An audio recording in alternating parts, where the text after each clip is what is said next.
خیلی ممنون از آقای حضرتی بند.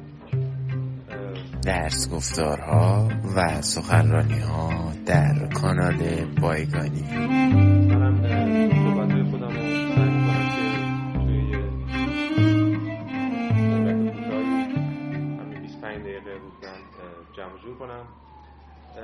به هر حال امروز همین دوستانی که ما رو دعوت کردن اینجا گفتن که شما صحبت‌های خودتون رو برای مخاطب عام طراحی کنید. جلسه تخصصی نیست. ولی حالا صرف نظر از این تقسیم بندی عام و خاص که خودش باز جای بحث داره، وقتی ما میگیم مخاطب عامه یعنی معمولاً منتظر حرفای کلی و تکراری است. من این کارو نکردم. حالا از همین الان عذرخواهی میکنم از حضار. هرچند معتقدم که همونگونه که هگل هم میگه که فلسفه برای همگانه، حقیقت برای همگانه، علم برای همگانه، اما این به این معنی نیست که علم رو در حد همگان پایین بیاریم، بلکه همگان رو باید به حد علم بالا بکشیم. من البته دعوی ندارم که علم الان نزد من میخوام از موضع ارباب معرفت با شما سخن بگویم پیامبرگونه، ولی به هر حال سعی میکنم که خیلی تخصصی صحبت کنم و البته تا حد الامکان اون واژه‌هایی رو که میخوام استفاده کنم رو یه تعریف دم دستی ازش ارائه بدم. اگرم نتونستم بگم چرا نمیتونم، یعنی وقت شما رو نگیرم. از جاهای مختلف شهر تشریف آوردین و حرفای تکراری که تو 4 تا جای دیگه هم هست امروز خدمتتون نذارم. یه ایده‌ای که خودم باش درگیر بودم اخیراً رو مطرح کنم بر اساس مبانی. نسبت دیالکتیک هگلی و هنر که حالا تو من آقای سلامت کتاب دست‌نوشته‌های اقتصادی و فلسفی 1844 مارکس آورده، ایشون اتفاقاً سراغ برداشت‌های پسا هگلی از دیالکتیک میرن. من توی خود برداشت هگلی سعی می‌کنم باقی بمونم. وقتی این پرسش به ذهن ما میرسه که نسبت دیالکتیک هگلی و هنر چیه، یه راه سادهش اینه که ببینیم خود هگل درباره هنر چی گفته. هگل یه چند جایی در مورد هنر حرف زده، حالا مشخصاً 3 جا، هم توی پدیدارشناسی یه بخش مختصری که هنر رو ذیل دین قرار داده، بعد در دایره المعارف که هنر رو مستقل کرده، هنر و دین و فلسفه رو 3 تا دقیقه روح مطلق کرده، و در درس گفتارهای زیبایی شناسی که حالا از قضا به این معنا طولانی‌ترین شاید کتاب هگل باشه، هرچند خودش نمیشه، درس گفتاری بوده که دانشجویانش جمع کردن، کلا در مورد زیبایی شناسی صحبت کرده. ولی اون که خب یه بحث مفصلیه، چند ترم رو میطلبه برای خودش و کار منم نیست. ولی میشه یک کار دیگه‌ای کرد، شاید این مقدار مفیدتر باشه و ارزشمندتر باشه برای این جلسه. اونم اینه که بیایم در مورد معنای دیالکتیک حرف بزنیم، بگیم دیالکتیک چیه، بعد بگیم که دیالکتیک چه نسبتی با هنر پیدا میکنه. این هم بازی بحث خیلی مفصلی میشه. معنای دیالکتیک یک چیز، حداقل یه ترم با چند جلسه است که ما بیایم در مورد معنای دیالکتیک صحبت کنیم و حالا دیالکتیک های مختلفی هم داریم، اونها هم هر کدوم باز بحثای خودشو داره. این کاری که شبیه همین ما قراره توی همین جلساتی که از بهمن ما شروع میشه انجام بدیم، معنای دیالکتیک، پیشینش و آیندهش و اینا. خب حالا توی یه همچین وضعیتی چه میشه کرد؟ من میخوام حالا با توجه به مسائلی هم که دغدغه خود منم هست، با بازخوانی متون هگل، 2 تا متن هگل رو اینجا آوردم، سعی کنم لنگر خود متن هگل رو حفظ کنم، در مورد رسالت هنر از منظر دیالکتیک هگلی حرف بزنم. به هر حال من برداشتم اینه که یا دست کم قبل از وارد این جلسه بشم این بوده که مخاطبان من بیشتر اهالی هنرن تا اهالی فلسفه، و اهالی هنر هم به همین سادگی حرف فلسفه رو یا اهل فلسفه رو گوش نمیدن. حالا یه جایی الان به هر بهانه‌ای جمع شدن، ما سعی کنیم که مخاطب رو اهل هنر مد نظر قرار بدیم که قرار تولید هنری بکنه. هرچند در حال من دارم سعی میکنم از زمین فلسفه با شما صحبت کنم. مسئله اصلی اینه که هگل یه فیلسوف ضد تعریف. اینو که به هر حال بحث خیلی روشنه. هگل هیچ چیزی رو تعریف نمیکنه. اصلا به تعریف قائل نیست. تعریف رو نشان دهنده ذهن صلب و ثابت و راکد انسان میدونه که دنبال یک مفاهیم ثابتی که اون تعریف کنه اونو. و همچنین چون هگل فلسفهش در حال شدن، حرکت دیالکتیکی داره، هر مفهوم خودش در فلسفه هگل در حال شدن، یعنی هیچ مفهومی نیست که ثابت بمونه. هر چیز ثابت بمونه به قول اون تعبیر مارکسی سخت و استوار هر چی بشه دود میشه و به هوا میره. توی یک چنین وضعیتی وقتی ما با همچین متفکری طرفیم که ضد تعریفه و از طرف دیگه مخالف فلسفه‌های اتمیزه است، یعنی مفاهیم رو از هم جدا کردن، بلکه یه جور شبکه‌ای میاندیشه، چون اصلا تعریف از پیش وجود نداره. تعریف در خود فرآیند اندیشه قراره ساخته بشه و نقد بشه و نقد بشه و رفع بشه و پیش بره. در چنین وضعیتی یه مقدار کارکردگرایانه با دیالکتیک سر کله میزنیم. یعنی از یک منظر میشه گفتش که دیالکتیک دو وجه داره. یعنی سوال مهمیه که دیالکتیک کدام از این هاست؟ آیا دیالکتیک توصیفی یا تجویزی؟ یعنی آیا دیالکتیک تجویز میکنه یه چیزی رو یا داره یه چیزی رو توصیف میکنه؟ اینا با هم دیگه فرق داره. و عملا ما میدونیم در هگل به یه معنا دوتاش هست. اولا دیالکتیک تجویزیه. تجویز یعنی روش شناختیه. همون چیزی که سقراط هم دیالکتیک افلاطون هم تجویزی بود. یعنی روش ما برای رسیدن به حقیقت اینه که دیالکتیکی بیاندیشیم. حالا تو سقراط، توی افلاطون دیالکتیک تبدیل می‌شده به محاوره و در هگل این دیالکتیک یه شکل دیگه‌ای به خودش میگیره. و راه شناخت حقیقت دیالکتیک یعنی تجویزی. اما از طرف دیگه در فلسفه هگل دیالکتیک توصیفی هم هست، برخلاف تمام دیالکتیک‌های قبلی، مشخصا افلاطون. یعنی اینکه دیالکتیک خود وضعیت، خود جهان دیالکتیکیه.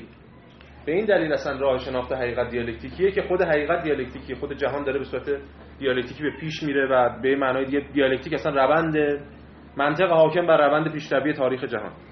به این معنا هم وجه توصیفی و هم وجه تجویزی داره همزمان. این هم دیالکتیک در مورد آنچه هست صحبت میکنه، هم در مورد آنچه باید باشد.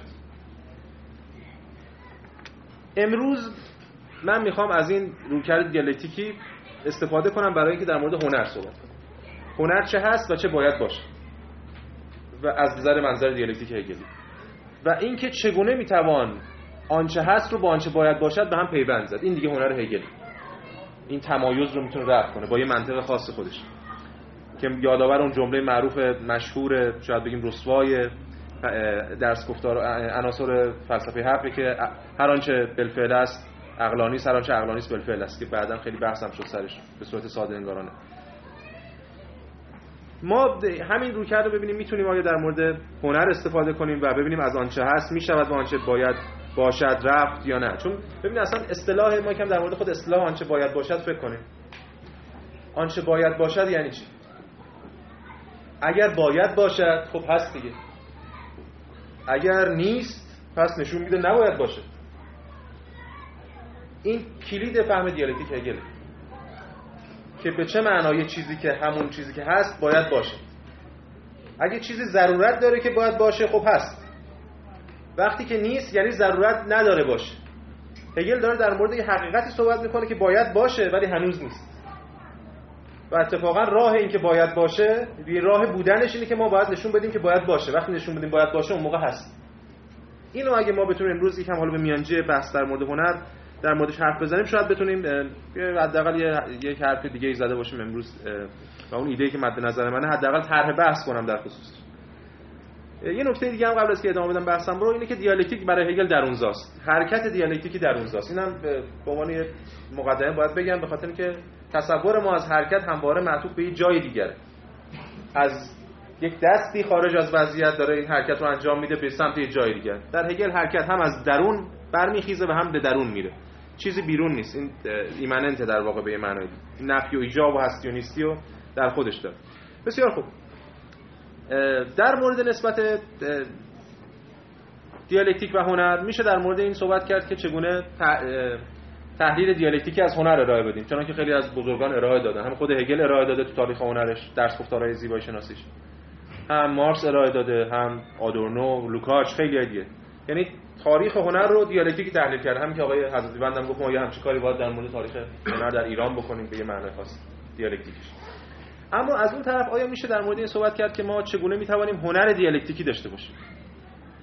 این رسالت هنر و غایت هنر و رفتن با این مفهوم دیالکتیک در هنر، حداقل در این جلسه هدف من اینه که در مورد این صحبت کنیم که این هنری که رسالتش رو بازنمای حقیقت قرار بده به صورت دیالکتیکی به چه معناست و چگونه میتونه ممکن بشه. یا حتی به بیان دیگه میشه در مورد رسالت هنرمند حرف زد. هنرمند چه رسالتی داره در این جامعه بر اساس رویکرد هگل. یه بحثی هم در انتها خواهم کرد در مورد رویکرد هگل نسبت به مرگ هنر، چون هگل صراحتاً میگه هنر مرده. آیا این منظور هگل اینه که هنر یه چیزه؟ چون هنر در هگل در فلسفه و اینا ادغام میشه، حذف میشه، اوج هنر رفت میشه هنر و دیگه هنر نیست. آیا این به معنای زائد بودن هنر، زائد بودن هنرمنده؟ به چه معنی؟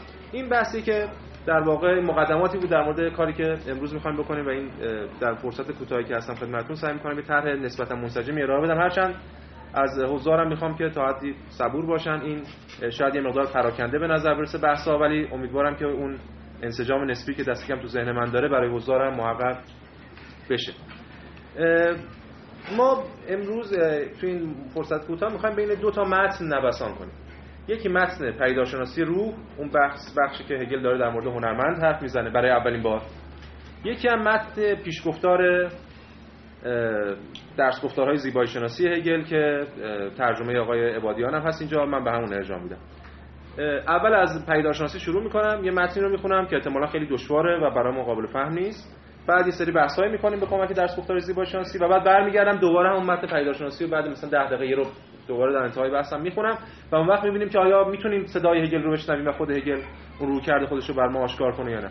یه جوری بیشتر از این که حالت لکچر پژوهشی باشه، بیشتر جور پرسه زدن در هگل. البته این پرسه زدن به معنای پرسه زدن روشمنده. اینجوری نیست که هر کسی هر کاری خواست بکنه هر محملی بگه به اسم پرسه زدن. یه جور سعی می‌کنیم در خود هگل زیست کنیم و با خود هگل کمی با صدای خود هگل بتونیم اون ایده‌ای که مد نظرمون هست رو بس بدیم. هگل در کتاب پیداشناسی روح اون بخشی که داره از هنر حرف میزنه، هنر رو ذیل دین قرار میده. حالا اون یه داستان مفصله که دین اصلا از نظر هگل چیه و چرا هنر ذیل دین قرار میگیره. اون دقیقه که هگل وارد هنر میشه یا اصلا برای اولین بار هنرمند رو به کار میبره، دقیقه‌ای که داره از در واقع نقد میکنه اون رویکرد مختلف استادکار و مهارت استادکارانه که هنرمند نیست و بعد اینجا هنرمند میشه. اینجا در واقع این ترجمه پینکارد رو دارم، از ترجمه پینکارد ترجمه کردم، همون متن فارسیشو میخونم. فراموش نکنید ما قرار دوباره به همین متن برگردیم. در این وحدت روح خودآگاه با خویش، از آنجا که این روح در چشمان خویش غالب و ابژه آگاهی خویش است، در هم آمیختنش با حالت ناآگاه غالب‌های طبیعی بی‌واسطه زدوده می‌شود. این هیولاها در غالب سخن و کردار درون قالبی روحانی منحل می‌شود. اون قالب روحانی هم هگل یه معترضه میده، یعنی درون بیرونی که به درون چرخیده و درونی که خود را در بطن خویش در خود بیان می‌کند. این قالب روحانی به تفکری بدل شده است که به خود هستی بخشیده است. قالب درخور خویش را حفظ می‌کند و خود وجودی درخشان و شفاف است. این روح اکنون دیگر هنرمند است. خب خیلی متن سختیه واقعا، بی تردید. ولی می‌خوایم ببینیم که آیا ما 10 دقیقه دیگه میتونیم این متن کاملا متوجه بشیم. اگه این موفق شدیم در این کار، دیگه میشه نشون داد که یکی از دشوارترین متن‌های تاریخ بشری، یعنی پیداشناسی روح هگل رو میشه در عرض 10 دقیقه 20 دقیقه توضیح داد، در موردش حرف زد و قرار نیست حتما وقتی که مخاطب عام میاد بخوایم همه سطح بحث رو پایین بیاریم. این رو داشته باشیم تو ذهنمون. من میدونم یه سری بحث‌های مبهم احتمالاً تو ذهن شما هست، بعضی کلیدواژه‌ها تو ذهنتون ثبت شده، مثل خودآگاهی، مثل فرم، بیان، مثل وحدت خودآگاه روح با خویش، اینجور چیزا. ما سعی می‌کنیم کمی به این ایده ها نزدیک بشیم تو این چند دقیقه آینده. اما اون طرف دیگه بحث، یعنی متن دوم که میتونه به ما کدی بده برای بازگشت به این متن، بخشیه که هگل در درس گفتارهای زیبایی شناسی مطرح کرده. هگل به هر حال در وقتی که درس میداده اون آزادی عملی رو نداشته که وقتی مینوشته بتونه اونقدر سخت بنویسه، متاسفانه. یعنی مخاطبش هی سوال می‌کردن، به ویژه دانشجوهاش درس گفتارها رو تحقیر می‌کردن. درس گفتاراش خیلی متن خب ساده‌تر و درس گفتارگونه‌ای داره. اینجا هگل در پیشگفتار میاد در مورد غایت هنر حرف میزنه. میگه غایت هنر چیست؟ شروع میکنه دونه دونه غایت‌هایی که برای هنر میارن و میگه و رد میکنه. یک، اصل تقلید طبیعت. میگه غایت هنر این است که از طبیعت تقلید کنه. این همون چیزی که ریپرزنتیشنالیست مثلا به این معناست، یا همون برداشت رئالیستی از هنر. یا مثلا 50 سال طرف داره سیب میکشه ولی دیگه سیبو خیلی خوب میکشه، عین خود سیب میکشه.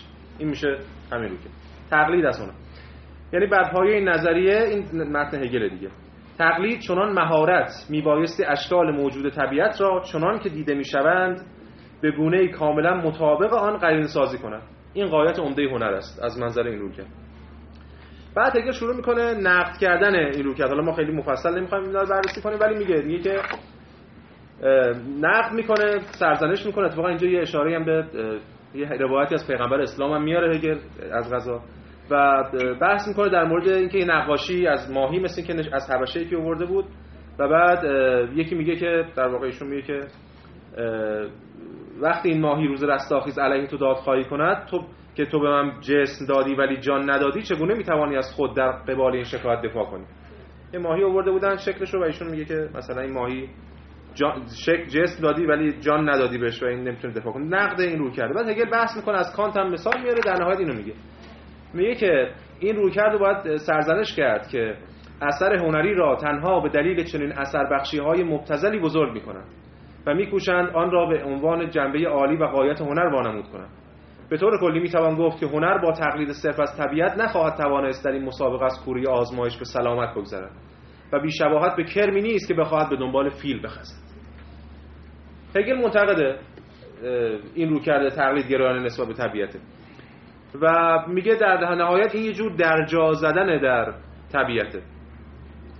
یعنی انسان بهتر است به واسطه اختراعات بسیار کم اهمیت مثل میخ و چکش احساس غرور کند تا از راه تقلید.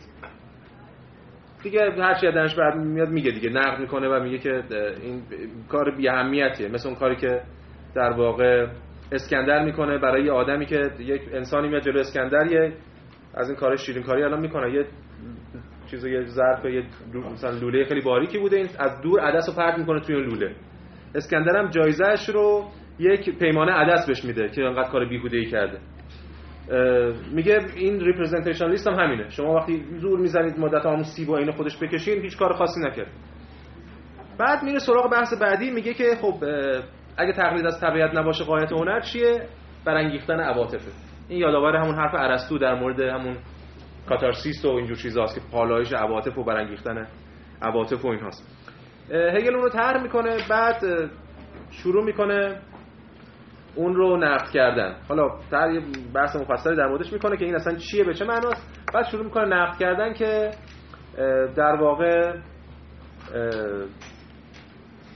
خصوصیت دومی که برای هنر فلان عبارت از پالایش شور و هوس، آموزندگی و استکمال اخلاقی. این تعریف هم کاملا سوری و عام بوده و در نتیجه دوباره سخن از شیوه خاص و هدف اساسی این تربیت به میان میاد. شروع میکنه نقد پالایش. حالا ما خیلی وارد مباحث نظری یعنی بحث استدلال هگل نمیشیم. این رویکرد رو هم نقد میکنه.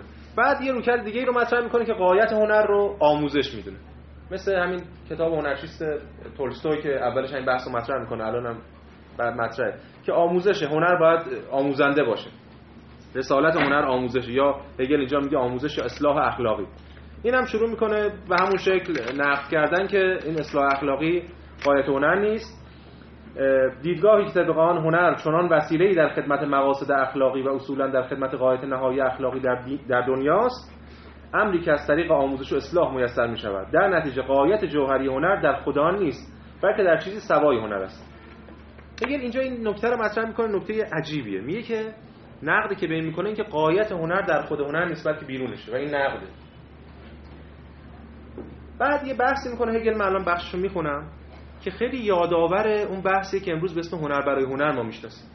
میگه غایت هنر باید درونی باشه نه بیرونی. یعنی خود هنر غایت هنره. هنر باید بتونه خودش رو بیان کنه نه یه چیز دیگر رو. ببینید هگل میگه که بنابراین وقتی بار دیگر از غایت هنر سخن میگوییم، نخست باید نظر نادرستی را رد کنیم که بنابراین هر پرسشی در مورد غایت حاوی سوالی تلبیحی درباره فایده آن چیز غایتمند است.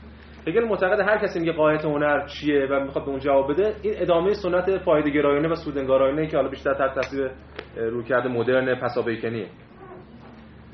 نادرستی این نظر در آن است که میگوید اثر هنری حتما باید معطوف به چیز دیگری شود، چیزی که برای آگاهی آدمی دارای جنبه ذاتی و بایستی است. نتیجه این که اثر هنری فقط ابزار مفیدی خواهد بود که به منظور تحقق غایتی برون از قلمرو هنری است و فلان و فلان. و در انتهاش هم میگه که برعکس باید گوشزد کنیم که هنر برای آن است که حقیقت را در قالب حسی تصویر هنری آشکار سازد و لذا غایت نهایی خود را در خیش در این تجسم نمایی و آشکارسازی حقیقت بجوید. هنر باید غایت خودش رو در خیش بجوید. هگل صراحتاً میگه هنر پادوی چیزی نباید باشه. هنر پادوی طبیعت نیست، یعنی بازنمایی کننده صرف طبیعت. حالا به بیان خودمون بگیم پادوی حواس نیست، پادوی عواطف نیست که هنر بخواد عواطف رو مثلا همین مفهومی که الان ما میگیم زیبایی، مثلا هنر یعنی هنر فروکاستن هنر به هنرهای زیبا. اصلا تو آلمانی هم اون شونهایت هیچ ربطی با این کنست نداره که هنره. شونهایت زیباییه ولی هنر اصلا ربطی، هنر از کونن میاد ریشش، یعنی توانستن به کاری که حالا میگیم به چه معنا، چرا این اصطلاح رو به کار میبرن. از اون طرف برای ارضای امیال ما نیست، یعنی برای اینکه بخوایم لذت ازش ببریم یا احساس زیبایی بکنیم یا خودمون رو والایش کنیم یا هر چیز دیگه. از اون طرف هنر پادوی اخلاق و فرهنگ هم نیست که بخوایم برای غایت این چیزی که ادبیات فرو کاسته بودن توی دوره بیلدونگسرومانا که ادبیات کلا بخش آموزشی داره و برای یه جور آموزش فرهنگی و اینا. از اون طرف هنر حتی پادوی یک جور نظام سیاسی اقتصادی هم نیست، یعنی چه مدل سرگرمسازی سرمایه‌داریش و چه مدل شعور حماسی بخشیدن برای سوسیالیسم یا هر چیز شبیه اون هنر رئالیستی که حالا در دوران شوروی رواج داشت. هنر پادو نیست. هگل داره میگه هنر خودش غایت. این خب خیلی عجیبه برای ما، چون یادآوری یه جمله‌ای هم هست که آدورنو توی نامش به بنیامین میگه که باید ایده هنر برای هنر رو دوباره احیا کرد یا ازش دفاع کرد. میخوایم حالا ببینیم این هنر برای هنر به چه معناست به نظر هگل و حالا بتونیم به صورت دیالکتیکی در موردش حرف بزنیم، ببینیم آیا میتونه کمک کنه اون متن اولیه رو بفهمیم. هنر باید خودش رو بیان کنه. هگل اینو میگه. هنر باید خودش رو بتونه بیان کنه. یعنی بچه ایجابی داره. این نقد کسانی که ضد بیانگریان، چون یه سری افراد هستن میگن هنر اصلا لازم نیست چیزی رو بیان کنه. این حالا منم خودم منتقدشم. هنر هر چیزی رو بیان میکنه. حتی اگه کیج 4 دقیقه و 33 ثانیه سکوت رو به ما عرضه کنه، داره سکوت رو بیان میکنه، نه که هیچی رو بیان نمیکنه. اگه تصویر سیاه یا نیستی رو داره بیان میکنه، داره نیستی رو بیان میکنه، نه که هیچی رو بیان نمیکنه. بعد سلب رو داره ایجابی مطرح میکنه. هنر همواره باید چیزی رو بیان کنه. خود هگل هم روی بیان بودن اصلا همین توان بیان کردنشه که اینو هنرمند میکنه. اما حالا سوال اصلی اینه که ما میتونیم اینجا تمام بکنیم هنر برای هنر، چنانکه خیلی هم شنیدیم اصطلاح رو. اما یه کمی اگه عمیق‌تر بشیم که هنر باید خودش رو بیان کنه یعنی چی؟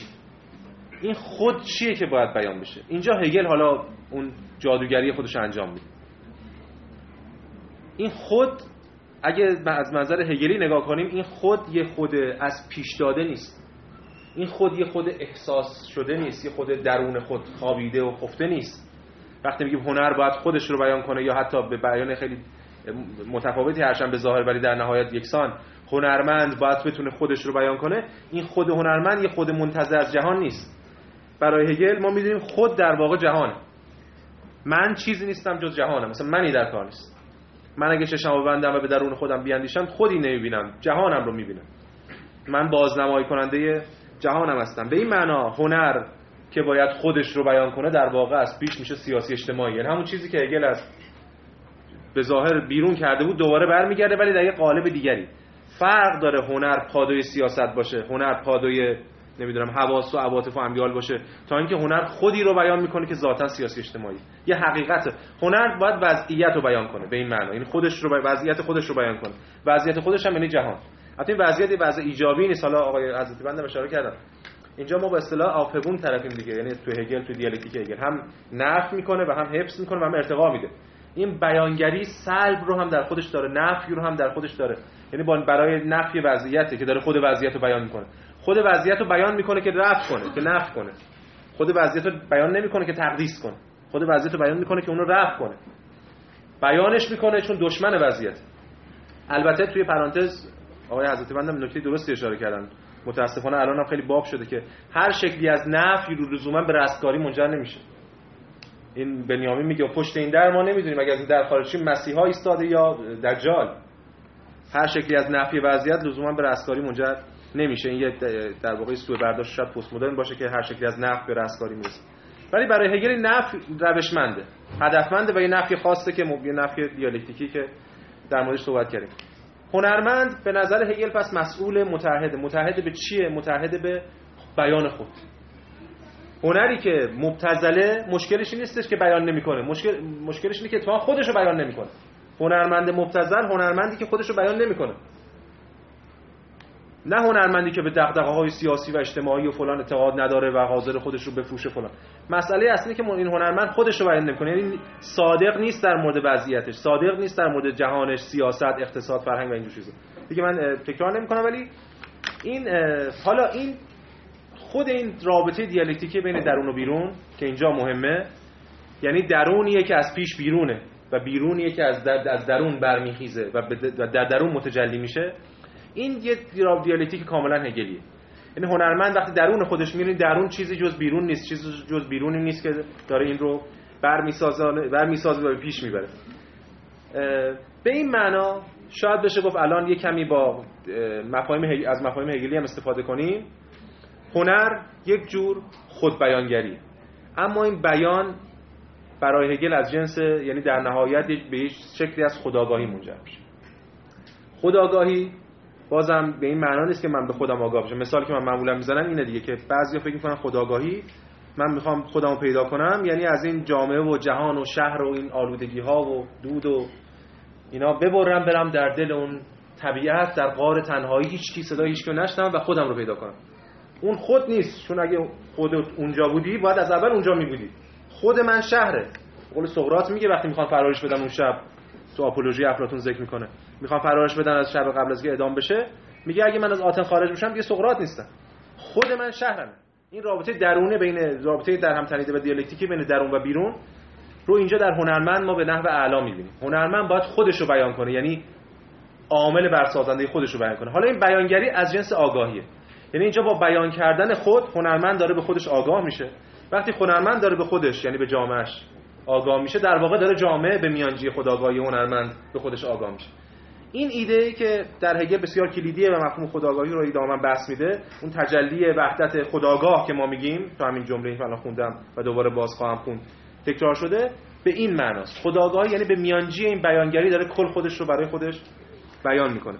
قبل از اینکه بریم سراغ همین متن دوباره بخونیمش، یه اشاره هم بکنم به ایده مرگ هنر نزد هگل. هگل میگه هنر مرده، یعنی هنر در اوج خودش دیگه هنر نیست، تبدیل میشه به فلسفه. حالا اگه بخوام کم با هگل پیش بریم، میشه گفتش که هنر مرده، هنر همین الانش هم مرده. هنر باید بمیره تا بتونه متولد بشه، هنر باید نفی بشه تا بتونه متولد بشه. وقتی در هگل از مرگ صحبت میکنه، این مرگ جنبه نابودی نداره. حیات روح حیاتی نیست که خود را از مرگ بس کشد و از دسترس ویرانی مسئول نگاه دارد، بلکه حیاتی است که خود را در مرگ تاب. این جمله هگل در پیداشناسی روحه.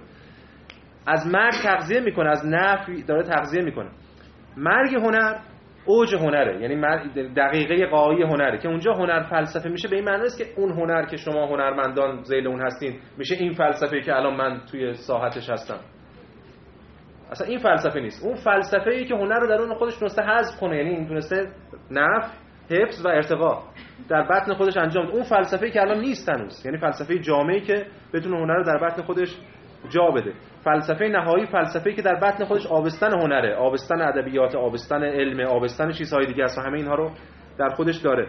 نه این فلسفه خاص خام و انتزاعی که الان راکد و ملولی که الان ما باش مواجه هستیم. این یکی سازی درون و بیرون، یکی سازی هنر و فلسفه ما رو سوق میده به سمت اون بحثی که اول جلسه مطرح کردم، امیدوارم بتونیم جمعش کنیم. یکی سازی تجویز و توصیف. گفتیم هنر ذاتاً بیانگر خوده، یعنی بیانگر حقیقته، حقیقت خود، حقیقت وضعیت. و از طرف دیگه یک هنر تجلی دیالکتیکی بین این درون و بیرونه، بین من و جهانه، بین من و هستیه، بین همین دوگانه‌های سوژه و ابژه است که این داره رفعش میکنه. اما این هنر چگونه دیالکتیکی میشه؟ اتفاقا وقتی که آن چیزی که باید باشد و آن چیزی که هست یکیش بشه. هگل خیلی روی این چند جای مختلفم بحث میکنم، تو فلسفه سیاسیش هم تو مباحث دیگه‌اش، که اگه ما فکر کنیم این چیزی که هست یک چیزه و آن چیزی که باید باشد یک چیز دیگر است، این چیزی که هست همواره هست و آن چیزی که باید باشد همواره در خواب و خیال ما هست. هگل معتقد اون آرمان پردازهای انتزاعیه یا اون آنارشیسم انتزاعی که خودش میگه، حالا به ویژه انقلابیون زمان خودش خیلی از این آرمانی صحبت می‌کردن، میگفتن مثلا فردا که فلان اتفاق بیفته اون جامعه آرمانی برسه این و این میشه، چقدر خوبه. هگل میگفت از اینجا باید اندیشید، از خود فرض کن اینجا رودسه توی به قول اصطلاح خود هگل. از اینجا باید شروع کرد، از نقد خود وضعیت، از آنچه هست باید شروع کرد. اما نکته‌ای که من فکر کنم اگه بتونم تبیینش کنم مسئله حل میشه، هگل میگه که آن چیزی که باید باشد در واقع هست اما هنوز نیست.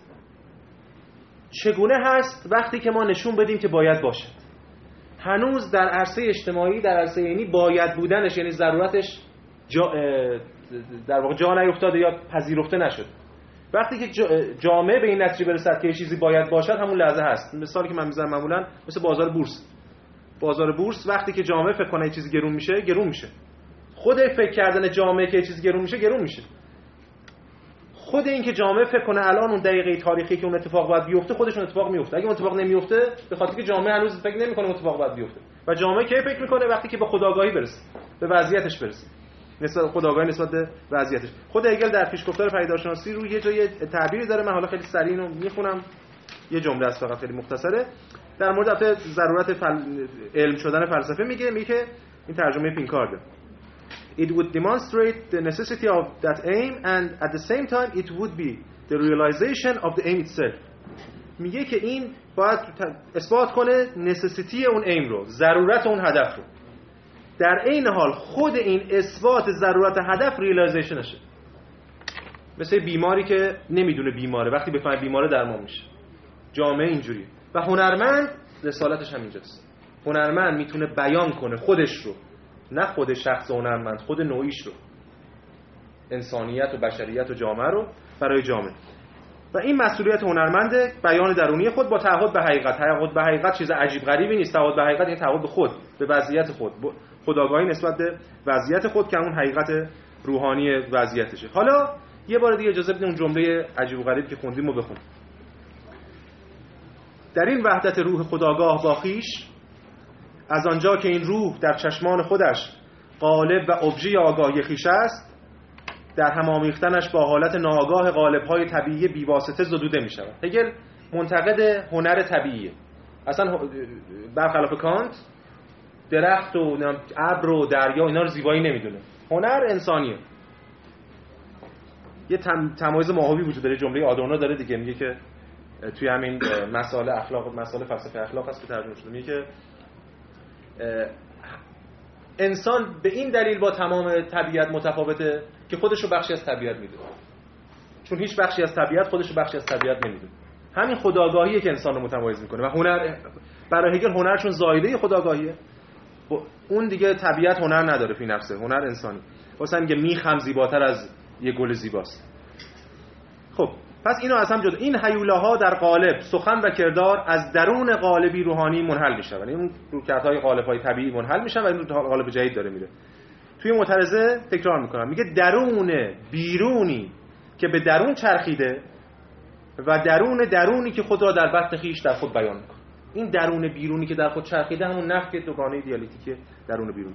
این قالب روحانی به تفکری بدل شده است که به خود هستی بخشیده است.